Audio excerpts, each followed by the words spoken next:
For many of us who grew up in the 50s and 60s, our memories are filled with images of family-friendly TV shows, riding our bikes through safe neighborhoods, and lots of caring family and friends.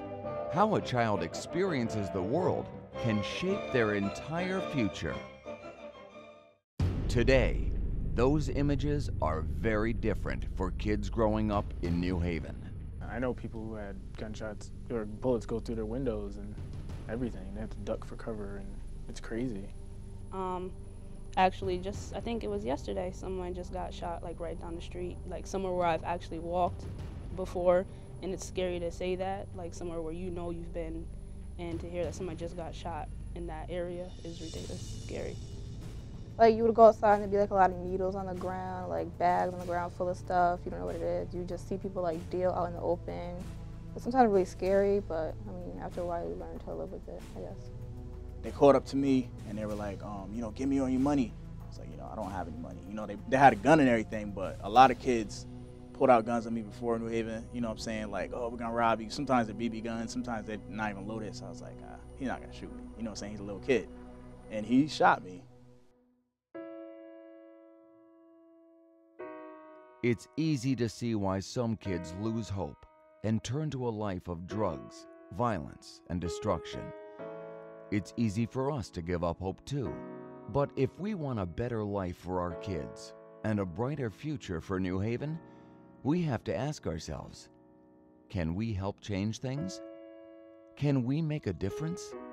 One thing about New Haven that I've come to find out is there are some real, genuine, fine, wonderful people who are trying to make a real difference here in the city, and their hearts are pure and they've made themselves available. There's a ton of great programs out there.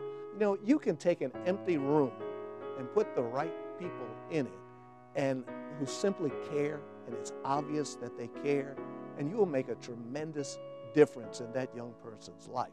What we're trying to do for them is create safe spaces, and that's what the city lacks right now. And even established programs that were in place are in jeopardy or have disappeared because the funding wasn't there to keep the doors open. It really allows us to look at the whole child and allow those young people to look at themselves. And I think that's what's different about the program as opposed to what's done in school. We're able to look at what talents do you really bring to the table. How can you explore the talents that you have, coupled with learning to be disciplined, learning to be respectful of authority, coupled with learning how to speak with adults and speak with other young people and be articulate, just really expressing all the important things that you need to be successful outwardly while building them up inwardly. For one, it's something they can do during the summer, because during the summer it's like they're just out there with their friends and then they end up getting into trouble. Whereas if they're in a structured program, they're in a safe place, they learn about a lot of different things like leadership and work ethic and stuff like that, and then they come out changed. I mean, anybody's life can be changed with the program as far as gaining better skills and stuff, and learning how to work with other people, learning how not to fight with somebody before if there's a problem, or being rude to teachers or something like that.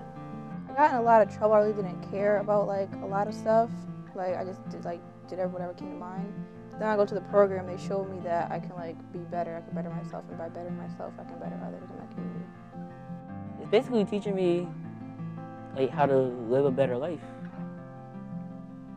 I think that people would have much better lives if they actually went through this program, because I know I am. I still recognize his face so much, and a lot of people always ask me like, oh, are you upset at the shooter, are you mad? And I never, once I woke up, I wasn't angry at the shooter, because when I looked at him, he reminded me of one of my small friends. You know what I'm saying? He was just a young kid, his hands were shaking, and the kids behind him were just egging him on, shoot him, shoot him, shoot him. And he really could not comprehend what he was doing to me.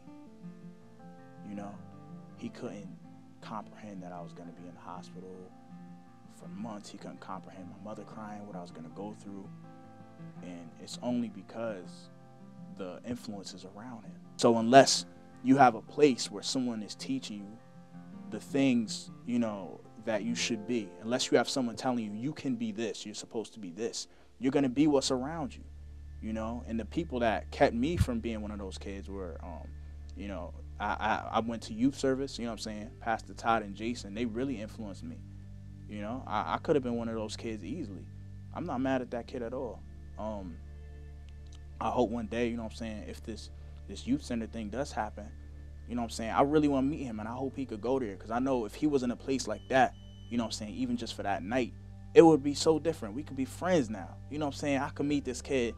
If that would have not happened that night, if I would have, you know, seen him the next day, I probably would have been like, hey, man, how you doing? We could have been hanging out.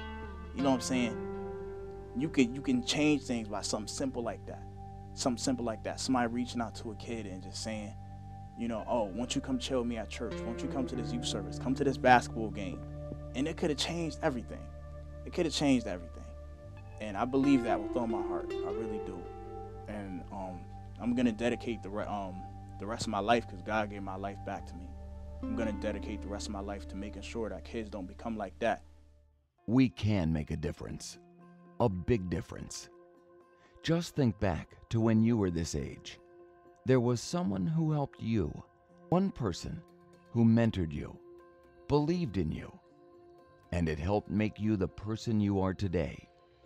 If you ask any person who would in any way be deemed to have been successful in their lives, and you ask them their story, they're going to point to somebody, at least one somebody, sometimes many individuals who crossed their paths, who took an interest in their lives, who really took the time to find out who they were, what they were capable of, and began to encourage them and direct them and to counsel them and coach them in a positive direction.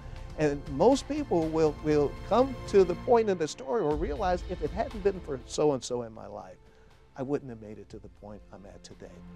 When you think of it, a simple act of caring can make a huge difference. Some of us have more time than money. Others have more money than time. If we each give what we can turn lives around. If we just showed interest in small things that they want to do, you know, show interest in anything that they do. If they sing a little bit, encourage that. If they draw, encourage that. You know what I'm saying? Even if they're not going to become an artist, just show them that you're interested in their life. It'll change the way they behave dramatically. And it's not going to take a lot to move them from where they are to where they can possibly be. People who care, people who sacrifice with their time, with their money, will make all the difference. I think a lot of people are just waiting to see, you know, what's going to happen, but it's only going to happen when we all join in together. My name is Dre Evans.